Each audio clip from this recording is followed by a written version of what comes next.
Friend, today we will discuss about OSI model.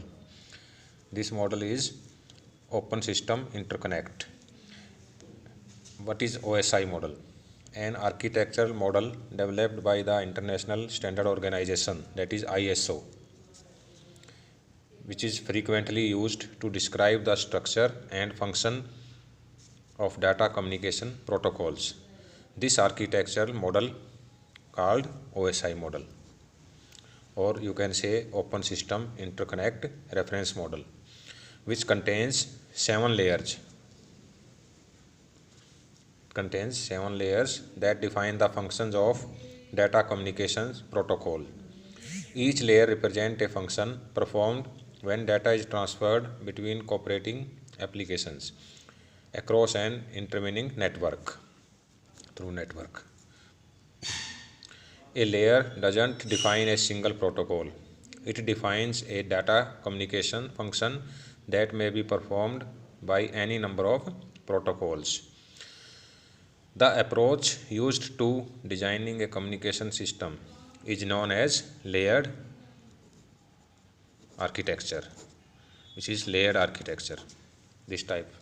Each layer has specific responsibilities and specific rules for carrying out those responsibilities, and knows nothing about the procedure the other layers follow. The layer carries out its task and delivers the message from one device to the device, or one layer to another layer, to the next layer in the process, and that is enough. Now we discuss about 7 layers. 7, 6, 5, 4, 3, 2, 1. First layer is physical layer, bottom layer, data link layer, network layer, transport layer, session, presentation, and topmost layer is application. First we will discuss about application layer. What is application layer? It is the highest layer in the OSI architecture. Protocols of this layer directly serve the end user by providing the distributed information service appropriate to an application, to its management level, to the system management and management of OSI.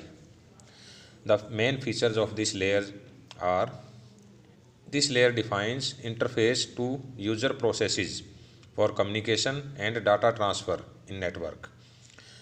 Second, it provides standardized services such as virtual terminal, file and job transfer and operations.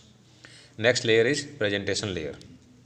The purpose of this layer is to provide the set of services which may be selected by the application layer to enable it to interpret the meaning of the data exchanged. These services are for the management of the entry exchange, display and control of structured data. The main features of this layer are: it masks the differences of data formats between dissimilar systems. Second, it encodes and decodes data, encrypts and decrypts data, compress and decompress data. Third one is, it specifies architecture independent data transfer format. Next is session layer. The purpose of this session layer is to assist in the support of the interactions between cooperating presentation entities. By this, the session layer provides services that are classified into 2 categories. First is binding 2 presentation entities into a single relationship and unbinding them. This is called as session administrative service. Second type is control of data exchange, delimiting and synchronizing data operations between 2 presentation entities. This is called session dialog service. The main feature of this layer is it manages user sessions and dialogues. It controls establishment and termination of logic links between users. It also reports upper both layer errors. This is main feature of this layer. Fourth is transport layer. The transport layer provides a universal transport service in association with the underlying services provided by the lower layers. It provides transparent transfer of data between session entities. This layer relieves these session entities from any concern with the detailed way in which reliable and cost-effective transfer of data is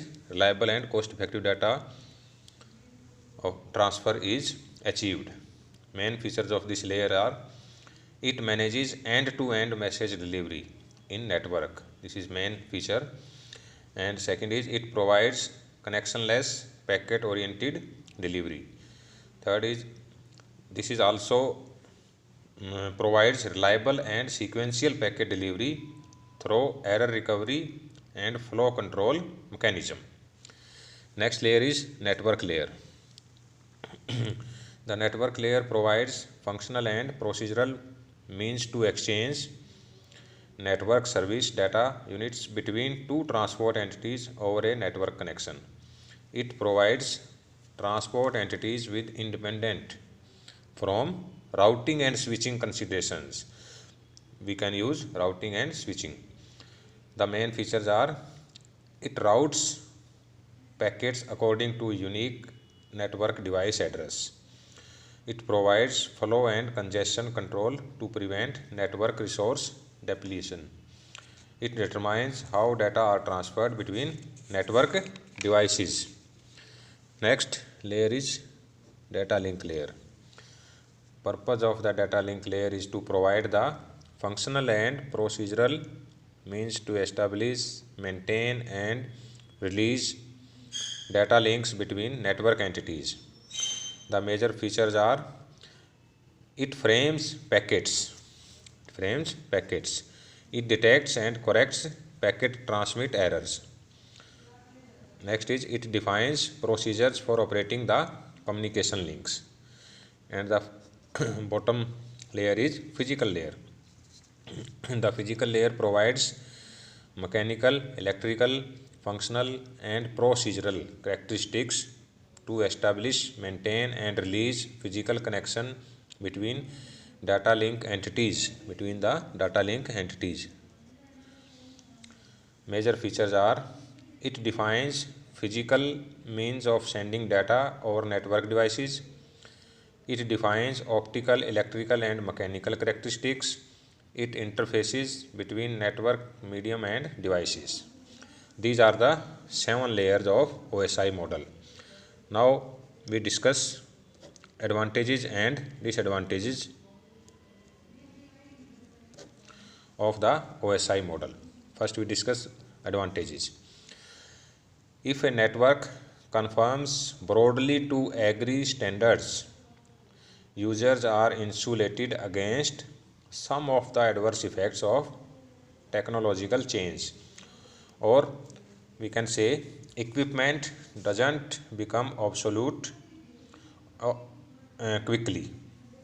Second advantage is, in theory, any layer can be replaced by a new layer. That provides the same services but in a different way without affecting the user's view of the framework. Next advantage is, it promotes modularization of network support software. These are the main advantages of the OSI model. There are few disadvantages also.